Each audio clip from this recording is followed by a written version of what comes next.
காவிரி விவகாரத்தில் மத்திய அரசு பாராமுகம் காட்டுவதாக சிறுபான்மையினர் நலத்துறை அமைச்சர் ஷாஜகான் தெரிவித்துள்ளார். மயிலாடுதுறையில் செய்தியாளர்களை சந்தித்த அவர் இவ்வாறு தெரிவித்தார்.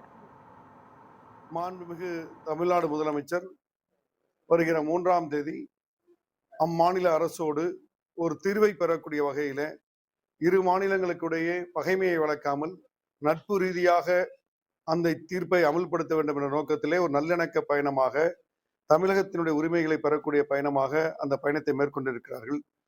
மேகதாதுவிலே அணை கட்டப்பட்டால் தமிழக மக்கள், தமிழக விவசாயிகள் முற்றிலுமாக பாதிக்கப்படுவார்கள் என்பதை மக்களின் குரலாக அன்போடு அவர்களிடத்திலே எடுத்துரைத்து, காவிரியிலே அவர்கள் தர வேண்டிய நீரை இறுதி தீர்ப்பின்படி 177.25 டிஎம்சி தண்ணீரை கடந்த ஜூன் மாதம் முதலே திறந்துவிட்டு இருக்க வேண்டும்.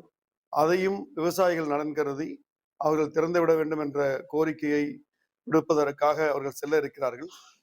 இந்த சந்திப்பின் மூலம் நிச்சயமாக இரு மாநில மக்களுக்கும் பயன் தரக்கூடிய சந்திப்பாக, தமிழ்நாட்டு மக்களுடைய நலனுக்காக, தமிழக விவசாயிகள் நலனுக்காக இந்த பயணம் என்பதை நான் பார்க்கிறோம்.